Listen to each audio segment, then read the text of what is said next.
और मुझे थोड़ा-सा इसमें शर्म सी लगी कि मैं खुद शिक्षा के लिए इतना काम कर रहा हूँ और खुद मेरा निर्वाचन क्षेत्र सबसे पिछड़ा है।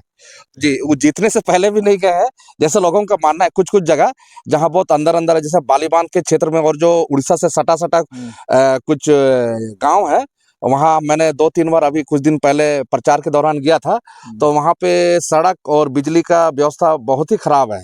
क्या क्या समस्या जो आप दिख रहा है, मूलभूत समस्या है? हम लोग उधर कानून तरफ नहीं जाएंगे, उधर लोग हमारा नहीं समझेंगे। और आपका पब्लिक एक्शन न्यूज में आप सभी को स्वागत है। अभी हम लोग मंझगांव विधानसभा में है और मंझगांव विधानसभा हम लोग देख रहे हैं, एक है प्रत्याशी प्रकाश चंद्र लागुरू जी है। इनका हम लोग हमेशा देखते हुए है कि शिक्षा व्यवस्था में ये हमेशा आगे रहते थे। आज ये विधानसभा चुनाव में इसलिए आए होंगे कि शिक्षा व्यवस्था को जो काम कर रहे हैं उनका उद्देश्य पूरा नहीं हो पा रहा। काहे कि आप जब तक आप इस करीबी में विधायक नहीं बनेंगे या सत्ता में नहीं आएंगे, आपका बातों को ज़्यादा सा लोग नहीं सुनते हैं और आपका जो फैसिलिटी मिलना चाहिए वो भी नहीं दिला पाते। इसीलिए हम जानेंगे कि क्या इस प्रकार ऐसे क्या हुआ जो शिक्षा व्यवस्था पे इतना अच्छा काम कर रहे थे, फिर अभी ये राजनीति में कूद गए। ऐसे हम लोग जानेंगे। सबसे पहले आपको हम लोग देखते हैं कि शिक्षा व्यवस्था में आप काफ़ी काम कर रहे थे और हर चीज़ के विभिन्न प्रकार से। अभी कैसे क्या हुआ कि आपको राजनीति में आना पड़ा? सबसे पहले तो आपको बहुत-बहुत जोहार। एक्चुअली मैं देख रहा हूँ, कुछ समय पहले अखबार में भी देखा था कि हमारा विधानसभा क्षेत्र जो मझगाँव है, पेपर के माध्यम से शिक्षा के क्षेत्र में जितने भी झारखंड में विधानसभा निर्वाचन क्षेत्र है, उसमें मझगाँव सबसे पिछड़ा राज्य है और मैं भी उसी पिछड़े राज्य से ताल्लुक रखता हूँ, उसी विधानसभा से ताल्लुक रखता हूँ। और मुझे थोड़ा-सा इसमें शर्म सी लगी कि मैं खुद शिक्षा के लिए इतना काम कर रहा हूँ और खुद मेरा निर्वाचन क्षेत्र सबसे पिछड़ा है। तो शिक्षा में? जी, शिक्षा में। तो इसीलिए मैं चाहना कि विधानसभा चुनाव के माध्यम से अगर मैं विधायक बनता हूँ और सबसे ज़्यादा मेरा जो फ़ोकस है वो शिक्षा पर रहे और जिस प्रकार से मझगाँव विधानसभा निर्वाचन क्षेत्र को शिक्षा में सबसे पिछड़ा माना गया, उसे मैं अव्वल नंबर तक लाना चाहता हूँ। बिल्कुल। आपने सबसे पहले शिक्षा व्यवस्था में जिस प्रकार कार्य कर रहे थे, उसके बाद ने आपने शिक्षा का मतलब पेपर में भी आपने देखा, हमने भी पेपर में देखा है, हमको भी पता चला कि इधर का जो भी है शिक्षा व्यवस्था किस प्रकार कमजोर है।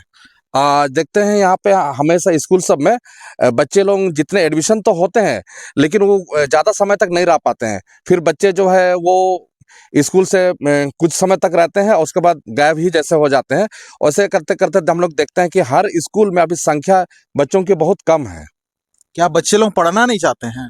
नहीं, बच्चे लोग तो पढ़ना चाहते हैं जहाँ तक मुझे लगता है, लेकिन हमारे यहाँ के जो बच्चे के जो अभिभावक हैं, अभिभावक यानी माता-पिता हैं, वो भी अशिक्षित हैं, उस शिक्षा का महत्व को नहीं समझ पाते हैं। अभी जैसे आप देख रहे हैं कि धान का समय है, और धान कट्टी में बच्चे लोगों को भी उसमें लगा देते हैं, जिससे कारण से पढ़ाई में बहुत प्रभावित होते हैं और बच्चे इस तरह से 5 दिन, 10 दिन, 15 दिन जब नहीं जाते हैं, फिर हमेशा के लिए वो उनका बंद हो जाता है। अच्छा, तो ये मतलब शिक्षा को लेकर के यहाँ के लोग मतलब जागरूक नहीं है। जी। क्या हम लोग ये जानना चाहेंगे कि यहाँ पे मुखिया रहते हैं, यहाँ का आपका मानकी मुंडा का टीम है, क्या और भी जो हमारे जो समाज के जो पद में बने हुए हैं, क्या या फिर इनका साथ में हमारे यहाँ के वर्तमान जो विधायक महोदय हैं, क्या उन सभी का जो इन पे प्रयास नहीं रहा? जहाँ तक मुझे लगता है ऐसे नहीं है कि प्रयास एकदम से नहीं रहा है, थोड़ा बहुत प्रयास हम लोग देखते हैं, लेकिन उस प्रयास से कुछ होने वाला नहीं है। और हम लोग देखते हैं जैसा आपने कहा कि मुखिया हुआ या विधायक हुआ या सांसद हुआ, ये लोग काम ज़रूर करते हैं, लेकिन हम लोग देखते हैं कि शिक्षा का क्षेत्र में ऐसा कभी ऐसा काम देखा नहीं, जिससे कि हम लोग शिक्षा को अपने विकास की ओर ले जा सके। तो आपने इस क्षेत्र में शिक्षा को लेकर बात किया, आपके और भी आपका क्या-क्या आपको जब विधायक में खड़े हो रहे तो सड़क आपका कैसा है? आपका विभिन्न क्षेत्र का ये कैसा है? और क्या-क्या आपका सोच है?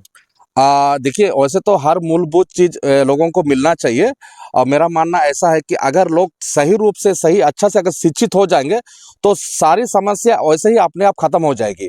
अभी मैंने राजनीति क्या बोलते हैं प्रचार के दौरान मझगाँव बालीबांध तरफ गए थे, तो वहाँ देखे कि सड़क का स्थिति बहुत बुरी है।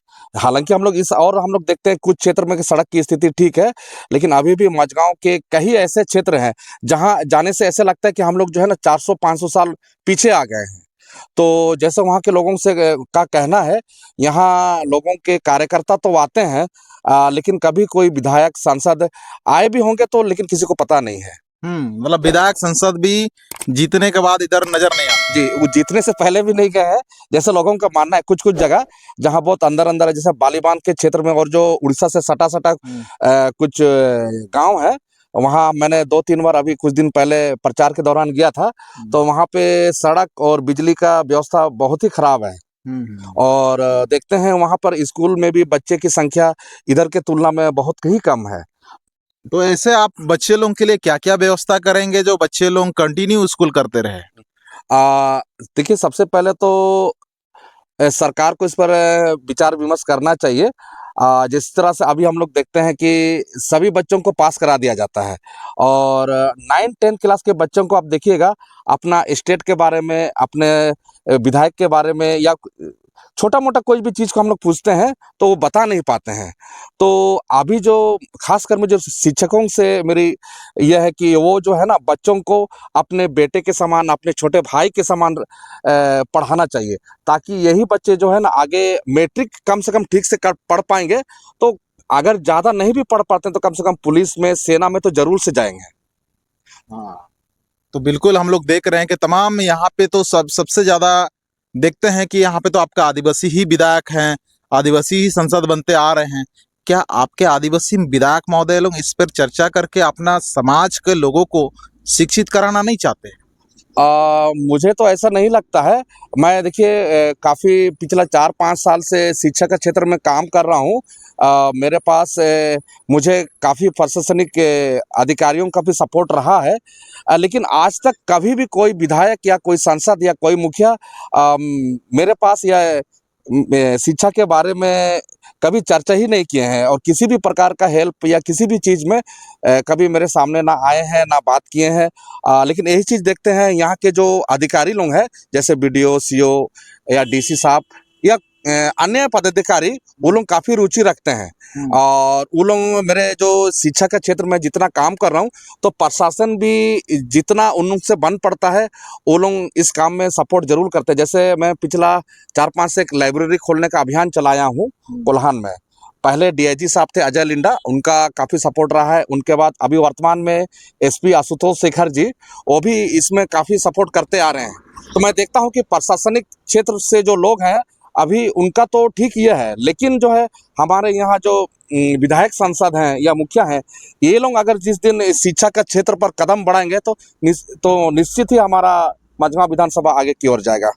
चलिए, बहुत अच्छी बात है। हम लोग ज्यादा बात ना करते हुए अभी आपका जो वर्तमान जो आप क्षेत्र में घूम रहे हैं, क्या क्या आप समस्या आपको दिख रहा है जो आप करेंगे? थोड़ा देर क्या क्या समस्या जो आप दिख रहा है, मूलभूत समस्या है? हम लोग उधर कानून तरफ नहीं जाएंगे, उधर लोग हमारा नहीं समझेंगे। और आपका कौन सा ये छाप मिला है, वो सब सारा हमारा जनता को बता दीजिए, ताकि आपका जो ये है उसको ये कर पाए। देखिए, समस्या तो बहुतें हैं। मैं जितना जगह जा रहा हूँ उसमें देखता हूँ कि क्षेत्र में जो है नशापन का बहुत ज़्यादा प्रकोप है। जहाँ कहीं भी हम लोग जाते हैं, लोग दारू का, हड़िया का बातें करते हैं। हम लोग मैंने अगर अभी मुझे ऐसा लगता है कि शिक्षा के साथ-साथ जो है ना, ये नशापान के लिए भी लोगों को जो है ना जागरूक करना होगा कि ये जो है, जब तक इसको हम लोग छोड़ेंगे नहीं, तो क्षेत्र में शिक्षा का जोत फैलाना मुश्किल है। और जिस तरह से इस बार मैं शिक्षा को लेकर प्रत्याशी के रूप में अभी खड़ा हूँ और इसमें मेरा क्रम संख्या 8 है और टॉर्च छाप है। हाँ, तो मैं लोगों से अपील करता हूँ कि अगर इस क्षेत्र में, शिक्षा के क्षेत्र में आगे हम लोग आए और विकास की ओर ले जाएं, तो हमारे ये टॉर्च छाप में बटन दबा के जरूर विजय बनाएं। बिल्कुल, हम लोग बहुत सारे लोगों को देखते हुए आए हैं, काहे कि विधायक तो बनते हैं, विधायक बनने के बाद हम लोग बार बार एक ही विधायक को भी बनाते रहते हैं, काहे कि हम लोग को बहुत सारे चीज़ हम लोग देखते हैं, छाप देखते हैं, क्या देखते हैं, छाप से हम लोग को कोई बड़ा नहीं बनते हैं। हम खास करके इधर में देखते हैं कि छाप बड़ी ये प्रभाव है। इस छाप का प्रभाव का आप किस प्रकार का बातें करके आप जनता को एक अलग ये देंगे? देखिए, अभी मेरा वर्तमान में टॉर्च छाप है और नॉमिनेशन के समय जब मुझे अपना छाप चुनने के लिए कहा गया था, तो मैंने उसमें देखा कि टॉर्च नज़र आया। चूँकि टॉर्च मेरा नाम से भी मेल खाता है, मेरा नाम प्रकाश है, तो टॉर्च जो है, मैं प्रकाश देने का काम कर रहा हूँ, रोशनी देने का काम कर रहा हूँ, इसी हिसाब में मैं टॉर्च लिया और टॉर्च मुझे मिला भी, और मैं लोगों को कह रहा हूँ कि मैं आपके जीवन में प्रकाश देना चाहता हूँ, रोशनी लाना चाहता हूँ इस टॉर्च के द्वारा। इस जैसा मैं लोगों को बता रहा हूँ। बिल्कुल।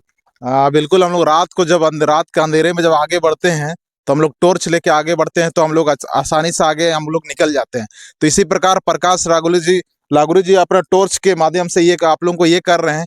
उम्मीद करेंगे कि इसका बातें हैं जो भी उनका ये है, उनका जो है उनका सोच है, उनको आप लोग एक बार उनको मौका दिया जाए, और जो भी है इनका काम करने का तरीका हो, चाहे ये आप लोग सबको, आप लोग आपका अधिकार है, मत हर एक 5 साल में होता है, इसका आपका अधिकार है, इसको देने का अधिकार है। उम्मीद करेंगे कि इसका बात जो भी बात किया है उसको आपको इस हर जन जन तक लोगों को शेयर करेंगे, और जो भी है लोकतंत्र में जिसका भी ये है आप लोग पुनः आप लोग चुन करके विधायक बना सकते हैं। और आपका क्षेत्र का शिक्षा को लेकर के हो, चाहे रोड नाली हो, चाहे विभिन्न प्रकार का सुविधा आप लोग प्रत्याशी के माध्यम से, यानी कि विधानसभा जो हमारा रांची होता है वहां से आराम से वो कर सकते हैं। इसी के साथ पब्लिक एक्शन न्यूज में हमारे इस वीडियो को जन जन तक शेयर करें, अंतिम तक बने रहने के लिए धन्यवाद।